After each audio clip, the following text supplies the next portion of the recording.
What's up, everybody? Welcome back to Mike's Tool Shed. This episode is a little update from the shed. This is about tools I've purchased for needs, not just wants, like I've been in a habit of doing. Each one of these three things I needed, not one of these three things I was worth doing a whole video about, so I'm just going to go over all of them. First is this Occidental leather little tape measure pouch, tape, knife, and marker and pencil pouch. I saw a superintendent with this. He wears it every day, walking around, checking things, marking things off, and I thought that was perfect for doing dirt work. As a commercial electrician, I'm on a lot of the site jobs where we're doing site lighting conduits, utility conduits, service conduits, all that sort of thing. And doing that kind of stuff, this is all you really need. Maybe a pair of pliers and these three things right here. So as soon as I came up to my next dirt job, which I'm on now, if you saw in the snippets video, I was waiting for the pipe delivery. This is perfect. This is all you need. Take measurements, mark the pipe, cut the pipe. So I need a sawzall usually, plus these tools here. But and then this, when we bury a conduit to dig up later, we'll put duct tape on the end of it. So razor knife is perfect for cutting duct tape, cutting bundles of pipe open. I will say, if you check out my Instagram, Mike's Tool Reviews or Mike's Tool Shed, I think both of them searches will take you to it. But this thing was a bitch to get broken in. It's not even broken in. It was just a bitch to get the tape measure to fit in this slot here. It's tough, thick ass leather. I mean, this is, oh man, probably close to a 1/4 inch thick leather, and it is just stiff as shit when you get it. So what I did, and read some recommendations on Amazon, that's where I got this, I think it was about 25 bucks, is soak it in hot water for 10-20 minutes, and then while the leather is soft and warm, then you try to work your things into it. So what I did is I soaked it in the sink full of hot water. It was still a pain in the ass to get the tape measure in there. Right out of the package, it was impossible. Maybe a small tape measure, but not the full-size one that they claim you can fit in there. So I worked the tape measure in there, and then I started jamming screwdrivers and strippers and scissors, and I had all kinds of tools jammed in around the edge of this tape measure. And it's still, part of it's the shape of this Milwaukee, but it's still in there pretty tight. But you can see that thing holds its shape pretty good. That's the shape that it is now. So hopefully this will soften up. Maybe I'm going to put some oil on it, but the Milwaukee doesn't really work that well because of this little nub off the back. So it's going to get better. And people have suggested to take the clip off, but I don't exclusively use this in this pouch. So maybe I'll get another tape measure. This one's actually kind of fucking up on me. It doesn't want to retract all the tape in. But maybe I'll get another tape measure and just keep this in this pouch. And then I'll just remove this clip. And maybe remove the clip and even maybe cut this little... I can't really, it's got a fastener in there. But maybe I'll try to trim up this little nub so it goes in and out better. Or maybe just find a new tape measure for this altogether, specifically for this pouch. But I love it. A couple days I've been on the site, I throw it on in the morning and it doesn't really get in the way. I'm not a big fan of wearing a tool belt or a pouch. But doing site work, you're not going to be bumping up against things or rubbing up against things. So hopefully this will work out pretty good. I like it a lot so far, and this Occidental leather, which they didn't stamp this one in there that good. That's pretty much how it looked right out of the package. It's, like I said, it's thick as shit, and it feels well built. Lots of heavy-duty rivets on the back there. Damn, dog just scared the shit out of me. I forgot she was out in the yard. So that's that. That's a tool for need, and I bought it when I needed it, not because I'll eventually need it. I actually needed it. This was a tool for need, and this is a cheap Amazon OBD2 scanner. It was like 30 bucks, I think. The features list and the pictures and a couple of the reviews, it didn't have a lot. I think it only had 12 reviews. They were all 5 stars though. And a couple other people said that this is a decent brand, but this is only 30 bucks. Now, 10 years ago, these things were the standard for, you know, do-it-yourselfers, and this was like 100 bucks. Basic reader. It reads the code, it tells you the exact code that it's reading, and then it has built-in definitions. That's why the screen was so big. So it wouldn't just tell you the code, and then you have to like look it up in a little book or look it up online. This actually has all the definitions built in. But I believe this has no no manufacturer-specific codes. It doesn't do ABS or transmission codes. It's just very, very basic. But this thing steered me in the right direction many a times. But I'm having a problem with the pinout, and I probably could get a new harness for it, but this is just old technology, and I've had this for probably about 10 years, and I was like, you know, the hero of my group of friends when no one had any kind of scanner, so I was always, hey man, I was getting calls, can I borrow your scanner? Let me borrow that thing. And it helped a lot of my friends out. It helped me out a bunch of times. I had a misfire on cylinder 4 on my Trailblazer. Those are straight 6s with coil on plug, and I looked up the firing order, cylinder 4, pulled the coil off, and sure enough, the boot was bad.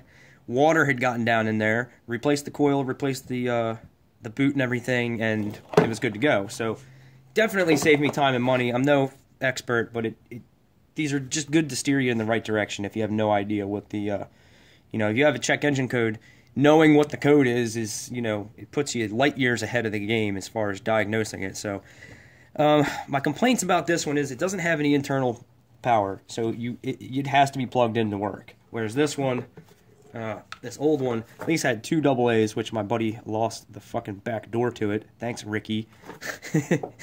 But you could unplug it and still look at the codes. You could take it in the house. It would save the codes that you last read on it. Also, the cord on this thing, I don't know exactly how long it is. I'd say, I don't know, 2.5 feet maybe.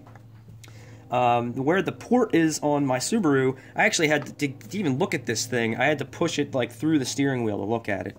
Cord, if the cord was like 10 inches longer, a foot maybe, it would be a lot better, but it does keep it kind of compact. It has a live date, all these live data features that I guess weren't compatible with my car, and it shows you all of the different protocols for OBD2. And it's like it goes through them trying to connect. Fail, fail, fail, fail. And I guess my Subaru has the most basic one, which was the last one that it goes to. And then it says you're good to go, and then it reads the codes. Well, my issue was that I was getting a code. Like I said, I read it with this one, with the old one. And it said catalyst system operating below efficiency. So I'm thinking O2 sensor or catalytic converter, or it's running too rich for some reason. But by the time I got this one, the code cleared itself. I never cleared it with the old one, but between the time I ordered it and received it, the code went away. So that kind of screwed me up from doing an entire video about it. Plus, I would like it if this had its own power, so I could actually hook it up to the car and then bring it out here and show you what it does. But it does some live graphing. It has a O2 sensor check. My car's not compatible for that. It has an evap system test. My car's not compatible for that either. It doesn't do ABS. I don't understand these things inside and out. Like I said, I had this one for years, and it was very simple, and it always worked.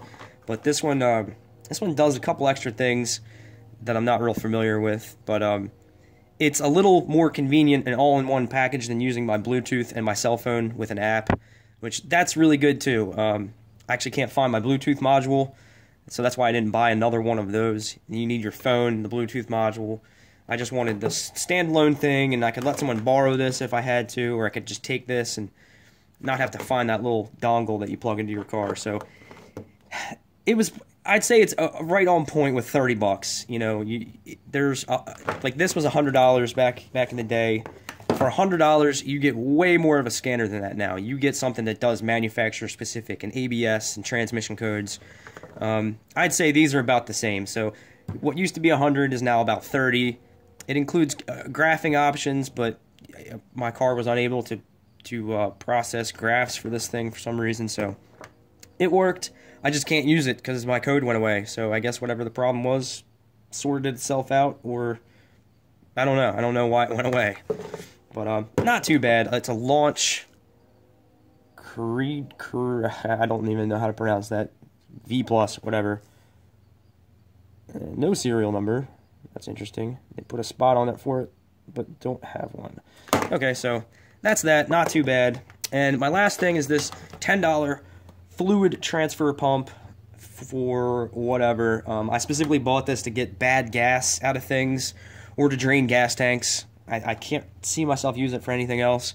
It claims that you can pump up sports balls, footballs, basketballs, and stuff with it. It comes with a little kit that you can add pieces onto it to pump air, but I think anything you would pump up with this would take forever because that's not that much volume per pump. But my scooter has not ran in a good 5 years, and it's got some bad gas in it, so I'm gonna have to pump out all the gas, and I really didn't have anything specialized to do that. So this was only $10. Haven't used it yet, but it's got a lot of reviews on Amazon for basic. Just you put one tube into your fluid you want to transfer, and you get an empty bucket or something and pump away, and then it's supposed to do the job. So have not had a chance to use it yet. I may actually do a video when I actually try to get the scooter running. It needs a new battery. I need to get the bad gas out of it, but it's a Honda. It's a little tank. It's never had any problems, but the gas does definitely smell funny. So that's it. That's pretty much it. These three things. This thing's pretty awesome. Occidental Leather seems like they make very, very high quality tool pouches. And I mentioned this in a stream last night, and everybody was like, "Yeah, they make awesome shit." And I think somebody even said that it was had a lifetime warranty, so that's a plus too. I don't think that's ever going to come into play. This thing is really heavy duty. And Leak Auto Repair, he said that actually this company sent him one of these for review, and he still uses it. He's automotive tech. I forget what he said he used this specifically for. I think maybe live data, but it's a handy little pocket-sized thing. It doesn't take up a lot of room, and it's not too bad, but it's probably right on point with a $25 or $30 tool. So you don't expect too much for this. And this is the cheapo thing, but I mean it's real simple. It's a plunger with a check valve in it, and a hose at the top and a hose at the bottom. I don't really see how you could screw that up. So that's it. These are my three new tools. A lot of my videos from now on, or this coming weeks and months, are probably going to be more need based, and I may do a 5,000 subscriber giveaway, but I'm going to keep that on the DL. That's going to be at the end of a video. Bearded CB likes to do his like that, and that way, you know, I'm not trying to get more subs from giveaways, but just to give back to everybody that's supported the channel and been positive about everything. So that's it. My three new tools that I needed. Thanks for watching.